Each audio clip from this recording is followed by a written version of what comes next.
welcome to the deep dive. Today, we're going to tackle a concept that philosophers have been grappling with for centuries. Equality. But, we're not just going to skim the surface. We're going to really, dig deep Yeah, and figure out, what makes this idea so fascinating and so tricky, too. absolutely. And to guide us on this journey, we've got excerpts from a really cool source, Okay, the Stanford Encyclopedia of Philosophy's entry on equality. perfect. So get ready. We're gonna put those brain muscles to work. I love that. I think, one of the things that's so interesting about the word equality Yeah. is that it's used all the time like it's some kind of magic wand Oh, totally. to fix all of society's problems. But when you actually try and nail down what it means, you realize it's actually really complex. Totally. It's like one of those things that, you think you understand it, Yeah. but then when someone asks you to explain it, you're like, Yeah. wait a minute. So let's start with the basics. What is equality anyway? Right, let's do it. So imagine you got two apples. Okay. They're both red. They're both delicious. Right. But one of them has a little bruise. Mm-hmm. Are those apples equal? Hmm. Are they similar? Are they identical? That's a good question. It's a simple example, but it kind of gets you thinking, right? Yeah, it does. And I think that's kind of the point that the Stanford Encyclopedia is making when they're defining equality. Right. It doesn't mean that things have to be totally identical in every single way. Right. It's more like, are they the same in one important aspect? Okay, so in our apple analogy, they're equal in appleness, Exactly. but, Yeah. maybe not in their visual perfection. Right. Like one might look prettier than the other. Exactly. Exactly. And that's also where philosophers get really, specific about the language they use. Oh, yeah. Always. Because we're talking about, justice and how we treat each other. The words we use actually matter, a lot. And so the encyclopedia really highlights the difference between equality and identity. Okay, yeah. So identity means something is literally one and the same. Okay. Our apples, they're different apples, Right. but they can still be considered equal in certain ways. Okay. So we've got this kind of baseline understanding of what we mean by equality. But when philosophers are debating this stuff, Yeah. what are the the rules of the game? What are the big principles that they're working with? Yeah, that's a good question. I'm glad you asked that. Yeah.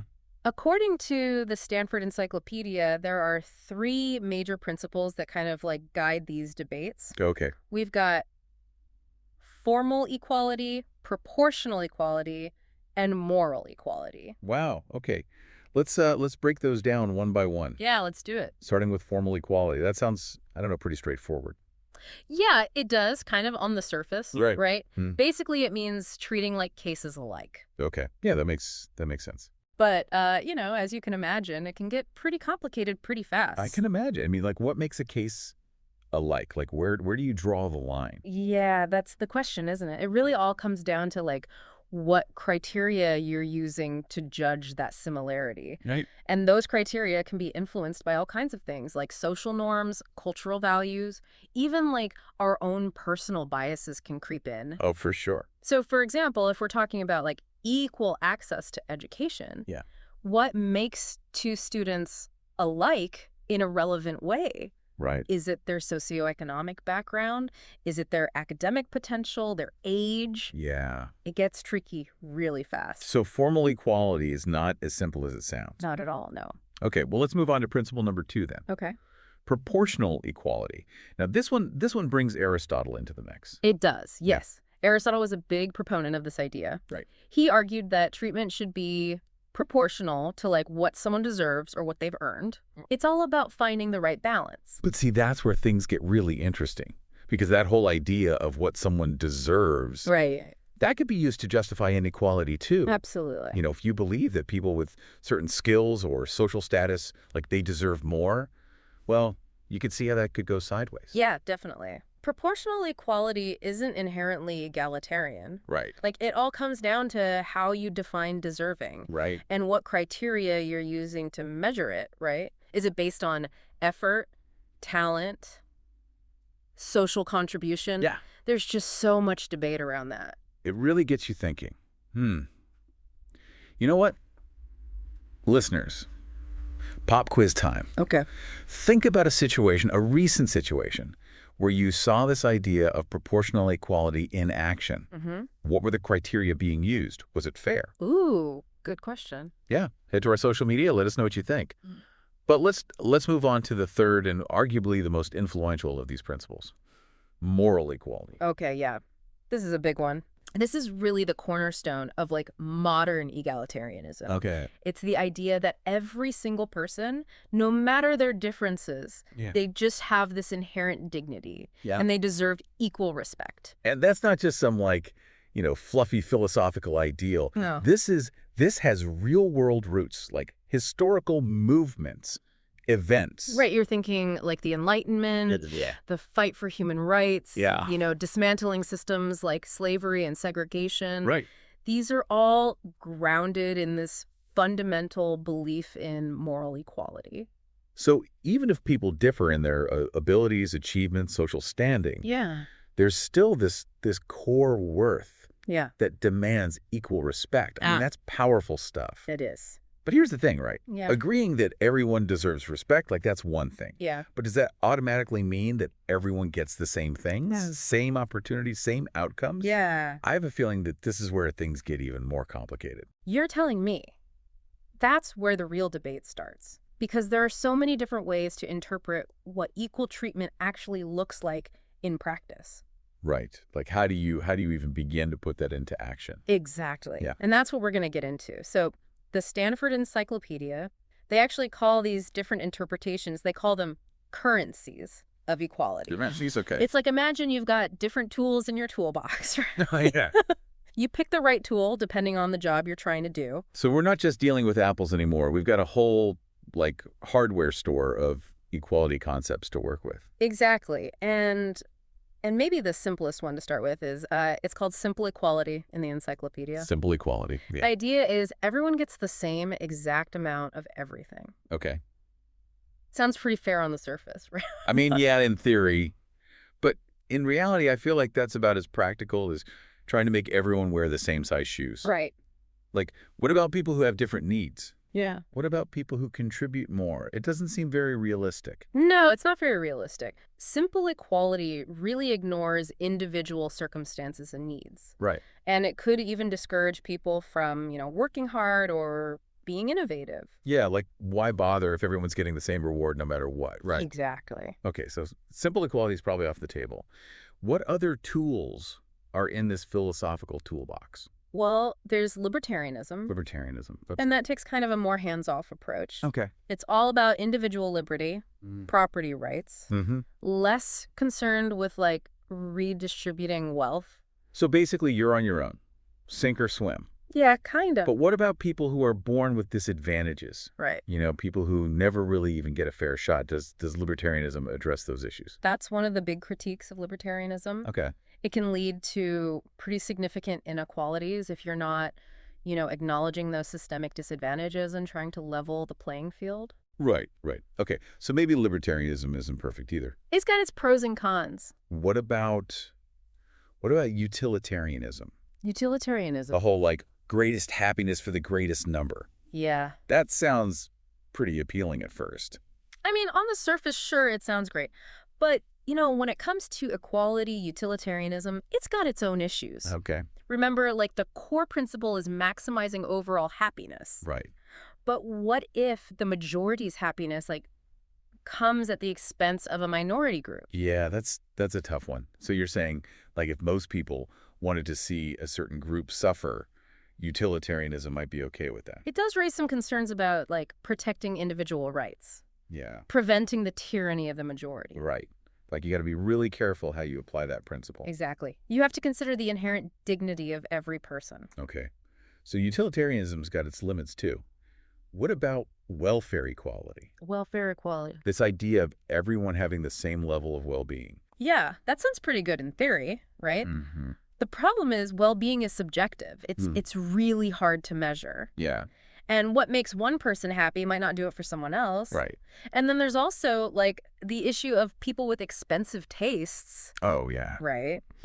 Is it fair to give someone more resources just because they happen to prefer fancier things? Yeah, it's a really good point. Like, are we Mm. trying to get everyone to the same subjective experience of happiness? Right, Or is there a more objective way to do this? exactly. Hmm. Speaking of objective, what about resource equality? That seems to be a really popular idea these days. Yeah, resource equality is all about making sure everyone has access to the same initial resources. Okay. But then it leaves it up to them to decide how they're going to use those resources. So it's like everyone lines up at the starting line with the same stuff. Yeah, like a level playing field at the beginning of a race. Exactly. And then their own choices and efforts, those determine the outcome. Oh, I like that analogy. And two big names that are associated with this approach are John Rawls and Ronald Dworkin. Oh, Rawls, didn't he come up with that veil of ignorance thing? Yes, the veil of ignorance, that was his big idea. Can you remind our listeners what that is? So Rawls argues that if you were designing a just society, Okay. but you had no idea where you'd end up in that society. Like you didn't know if you'd be rich or poor. Right.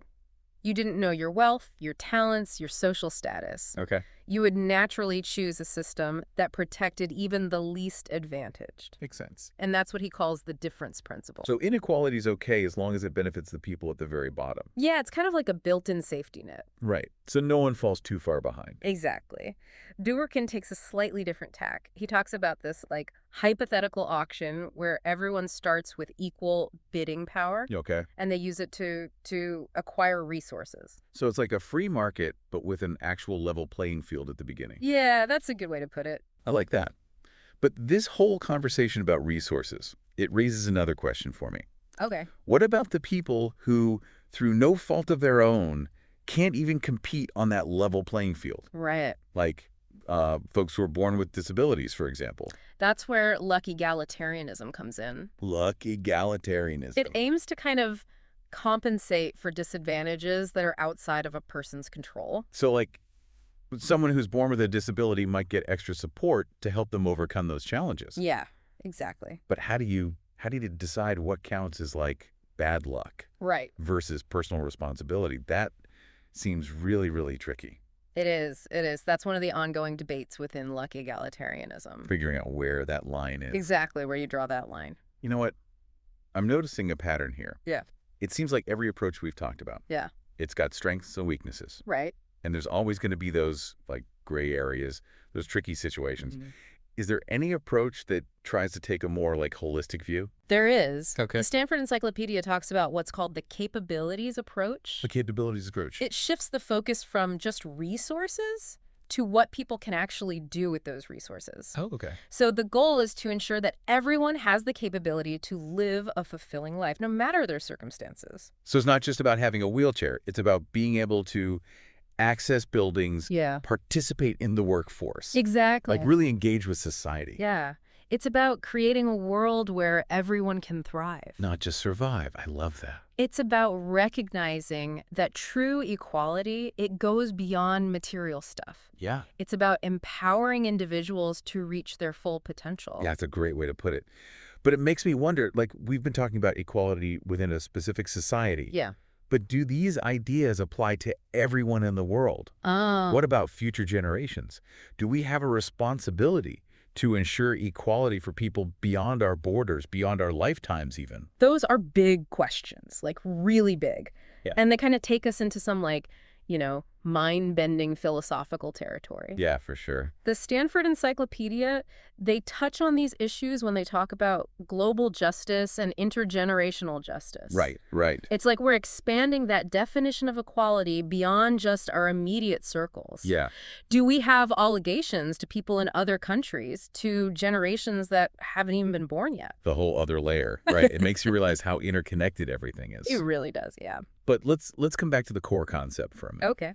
Because after all this discussion about different types of equality and principles and stuff, I think some listeners might be wondering, like, why should we even care about equality in the first place? Yeah, that's a fair question. Like, what's the big deal? Why does it matter? Well, that why is another point of debate among philosophers. Of course it is. The Stanford Encyclopedia, they lay out three main schools of thought on this. We've got intrinsic egalitarianism, instrumental egalitarianism, and a constitutive egalitarianism. Okay. Those are some big words. I know, right? But Yeah. let's break them down.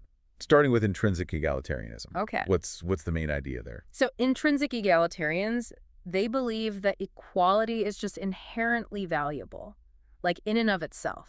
Oh. It's a good thing, period. So it's not about the consequences, it's about the principle itself. Exactly. They see inequality as just fundamentally wrong. Okay. Interesting. What about instrumental egalitarianism? How did they see it?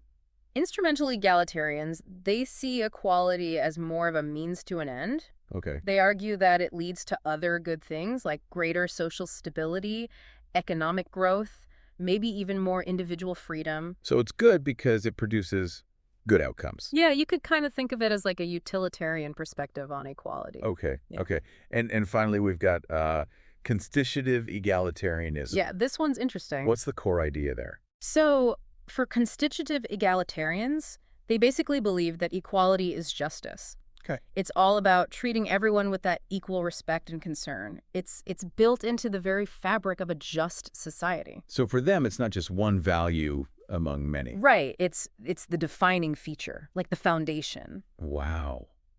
This has been a really thought-provoking deep dive.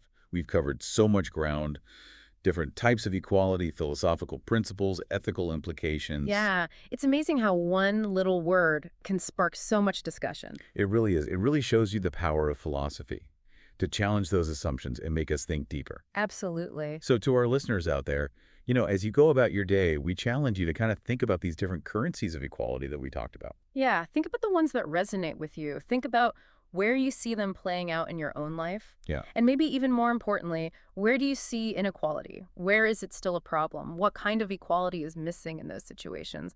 Keep those questions in mind. That's a great point. Yeah, as you navigate the world out there. Well said. Until next time, everyone, keep thinking deeply and keep striving for a more just and equitable world.